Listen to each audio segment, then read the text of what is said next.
Next, we're going to hear from Twilla Robinson Booker. Twilla Robinson Booker has embraced a seemingly insurmountable platform in today's society, sexual health. She draws the line between good, evil, and taboo. Twilla is an author, speaker, and relationship counselor who shares with readers her darkest moments as she recalls a childhood interrupted in her memoir, He Loves Me Not.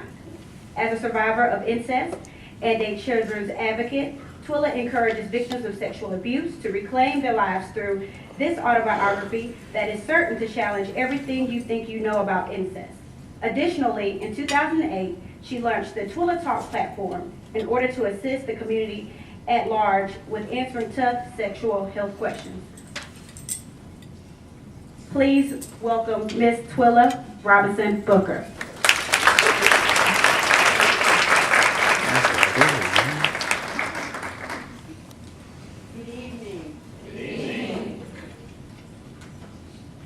I want to thank the young ladies of Zeta. Is it Zeta Psi? Is that how you say it? Okay. You can tell I'm not a sorry. I don't even know how to say it. Let's say, in spirit, I'm sorry. Zeta Psi chapter and Athens alumni chapter of the Delta Sigma Theta Sorority Incorporated. I want you guys to stand up and give yourself a big hand. A big hand. A big one. Stand up. All of you that belong to this chapter and the alumni. Stand up. Give yourself a huge hand. That's what I want to do first. I mean, really. If I could whistle, I would. I really would. Because this, you have taken on a monumentous challenge. I mean, we have been working hard. When I say we that are advocates for awareness programs, we that are advocates for children that are being born every day with this deadly disease, we that are advocates for our society, as in the African American community, which is disproportionately stricken by this disease and this virus. We are so proud when we can come together with young minds and young hearts and young people that really, really are out there putting their feet to the ground and their mouths are speaking and they're doing the work instead of giving lip service. And again, I really applaud you. I get really choked up about it. And someone please keep me on time, because if you know what I know, anything you're passionate about, you could talk about till you blue in the face. We be like, can we go home now? We got it. As I was announced, I am Twilla Robinson Booker. I do straight talk about your sexual health.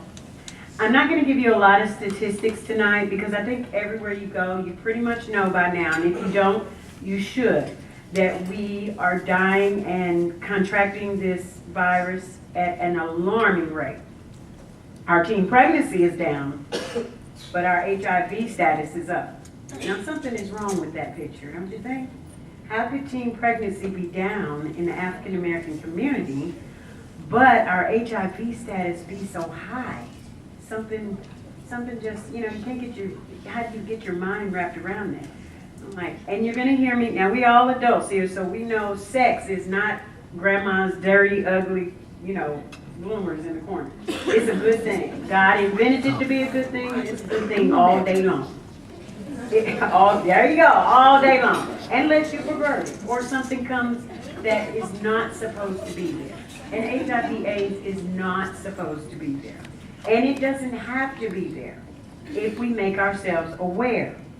Now, this lovely chapter has decided that they, made this Project Red, reaching toward eradication. And when I thought about it, I said, okay, it said reaching toward eradication. We've been at this journey a long time, and what is it we want you young people to do to get to eradication, extinction of it completely, for it to be gone from us?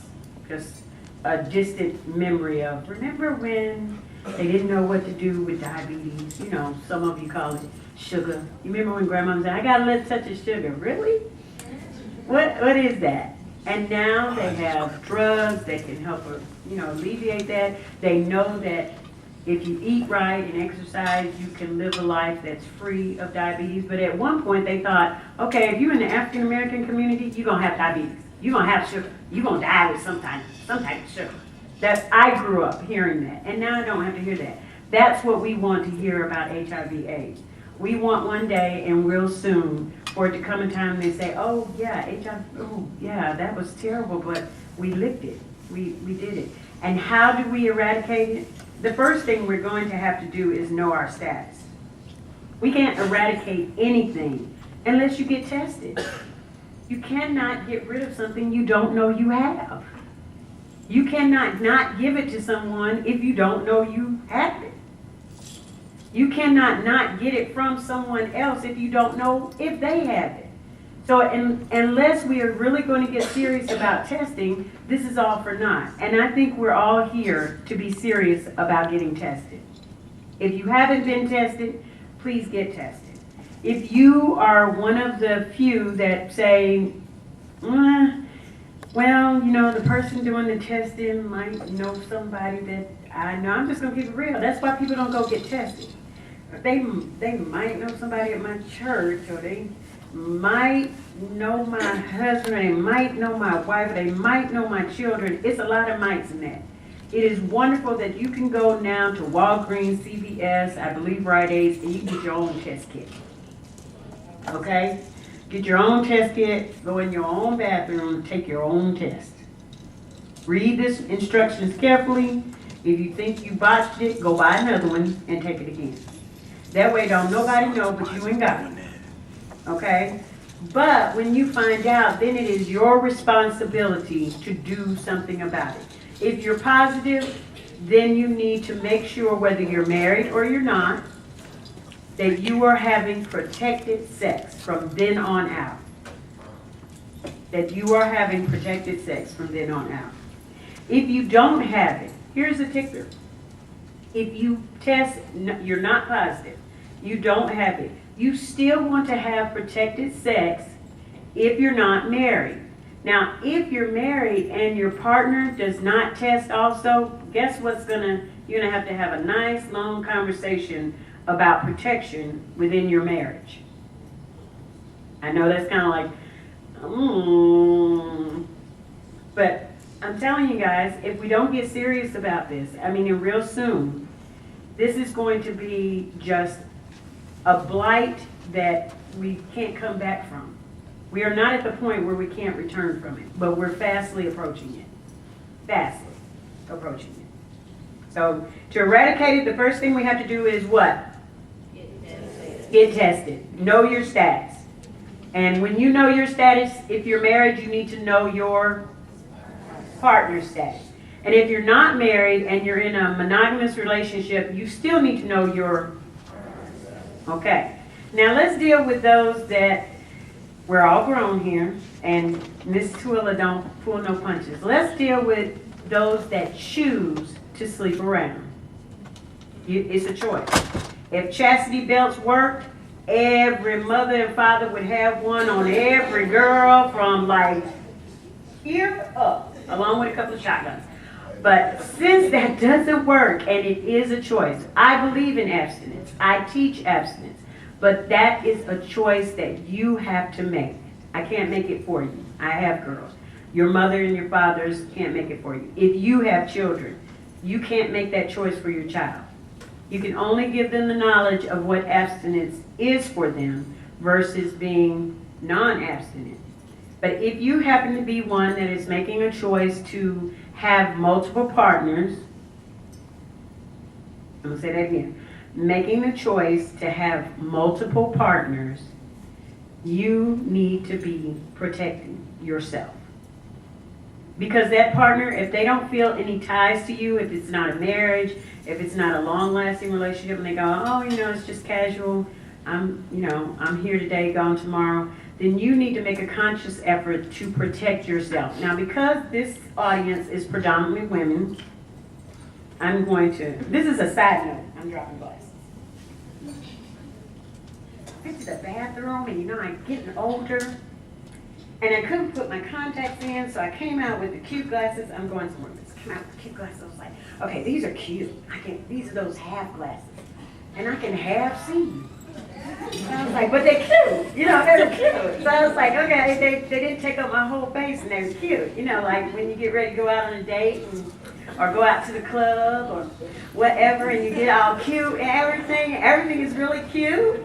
So everything is cute. So I forgot my condom, so everything is still cute. Okay, but then I realized, of course, I can't see out of those without my contacts. So then I had to pull out the big boys. There we go. Now I can see y'all. I can see. And there it was. So there was no shame in my game. Now I could have went back there and said, but they ain't so cute. I'm not going to go up there with all my Shaka Khan hair and put them big trifocals on so they can say, oh my God, got on some big glasses. But there, I can see. I've got the right things for what I need. I can see all the way back there.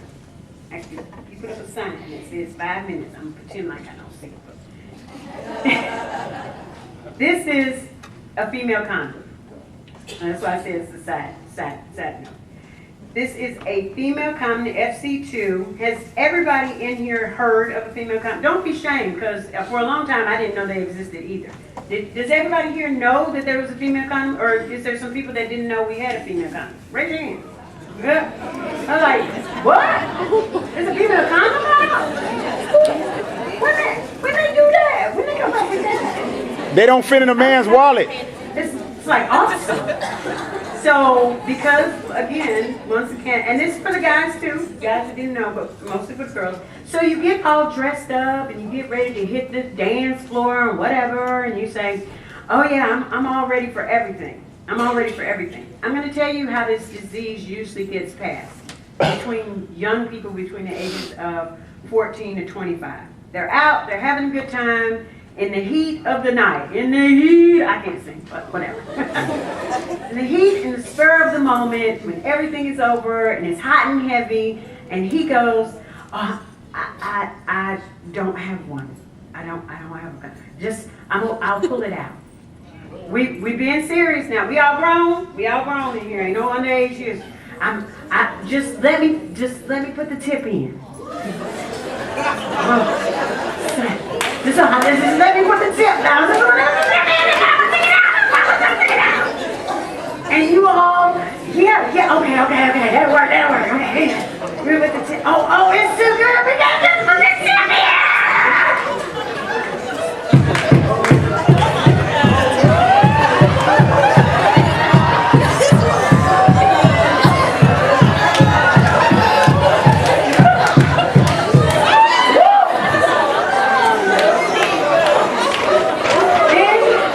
Lord Jesus. You know, be straight. You come out, like in the car. My mama. You know, the bathroom, somewhere. And then what happens? You know when you buy stuff that's really like if I had the money, I would go buy a Birkin bag. Is it called Birkin? Y'all know. Is it called a Birkin? What is it, about $10,000? If I had the money, I would go buy a Birkin bag, but then I would have buyer's remorse. And I'd be looking at that bag, and I'd have to take that stuff back to the store. So after you don't, the next day, you're probably going to have buyer's remorse. Only problem is, whatever you got while you were, you cannot take back. It's yours. You bought it. You know when you go in the store, sometimes they say, and we're just going to keep it real, sometimes they say, I break, I cry. You break, you buy. You know that sign in some of them stores? Okay? If you bought it, you got it, girls. So, back to the female condom. Guess what? When you're getting all gussied up to get ready to go out and get good, you can put it in then. Because you know what? 8 hours before time. 8 whole hours. This stays in. Actually, they prefer for you to be in an hour before you even use it. 20 minutes at the least, but an hour is good. Because don't let me shock you. You know, I'm just not that kind of person. I'm gonna open it. Oh, she's gonna open it. Oh my God. Y'all invited me. It did say I talked about sexual health. This is a female condom. It's lubricated already. So, you know, not, I'm a little ashy anyway. I mean, really good for your skin. So, this is a female condom. My it's mom, latex. man. Unfortunately now, if you're allergic to latex, they have not come out with one that you can use yet. I'm sorry. They're still working on that, but the majority of everybody can use latex. Has a ring in it, stays in it. This sits on the outside on the pubic bone. Okay? Rides on the outside, and the reason you can put it in so early is because this adheres to the inside of your vagina. The warmer it gets, the closer it meshes to the inside. So it's like seemingly not there at all. The only thing that you'll feel is this sitting on the outside, and even this gets sucked closer and closer to the entry of your vagina. So all you have is this ring. So the only thing that would happen then is when homeboys say, oh, I forgot, you could say, it's all right, baby, I'm covered. And he'll say, huh? And I'll say, well, that's okay, I'm covered, we'll just keep it rolling. And it does not come out when he comes out. You have to pull this out.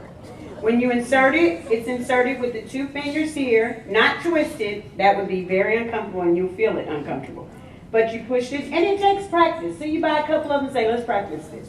But you put them together like that and you insert it all the way back as far as you can. And when you let it go, it will pop loose, like open at your cervix. How magical is that?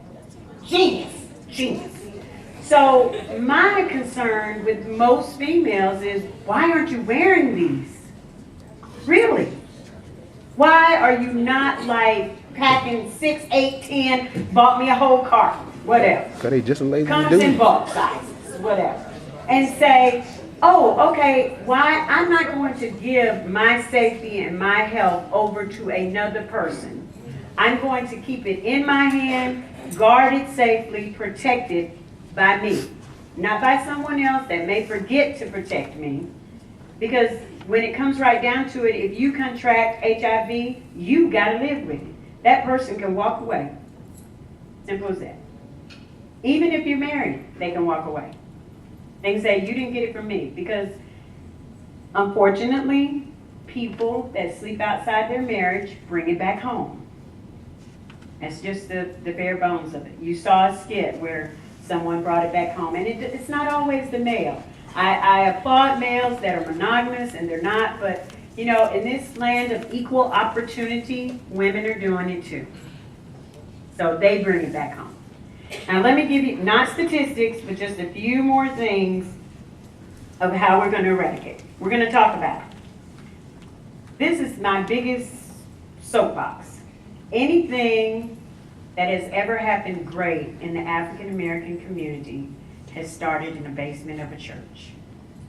And look back through the dawn of time.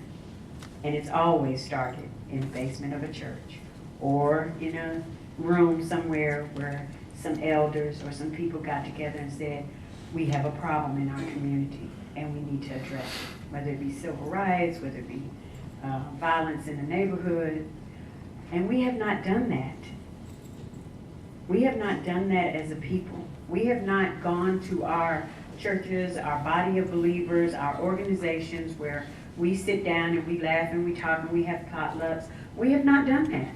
And the reason I know we have not done that, because we're still the highest count. So what I'm going to ask you all to do is to speak to your clergymen. There are clergymen here. Go back to your assemblies. Have a dialogue. Open a dialogue about HIV and AIDS. Open a dialogue about sexual health. It is a God-made thing. Man just perverts it when they feel like it. And man perverts just about everything if they can think of a way to do that. So what we need to do is to start having that dialogue in our teen seminars, in our elder meetings, in our pastoral and ministry meetings, in our deacon meeting, deaconess, deacons, first ladies, whatever you're doing at your organization that you worship, you need to have dialogue about sexual health. And once you start talking about sexual health, and my motto is, sexual health is from your head to your toes, from the cradle to the grave. So that covers everything. So when people talk about sexual health, don't just think, okay, they're only talking about the nasty. Well, you know, okay, that. But we're talking about all of it. Your prostate health. STDs and STIs are a gateway to HIV. So you say, oh, we talk about STDs and STIs. Right. So if you're talking about that, you should be talking about everything else. We talk about abstinence and that you shouldn't have relations before marriage. That's great. What if you choose something different? If you choose something different, should you have a death sentence? How many of you agree that if someone chooses not to be abstinent, they still should have the choice to live a disease-free life? And shouldn't we have the knowledge of that? We should. And we should give our kids the knowledge of it. And we should not believe in the old adage of, if we tell them about condoms, they'll go out and have sex. Really? I know about guns, but I ain't going to blow my brains out. You know? So, my name is Twilla. Once again, my books are out front if you'd like to purchase one, and I have some gifts for the women that would like to pick up one. Please come by, and I'll give you a condom that you can go home and practice with. Okay? Thank you so much for having me.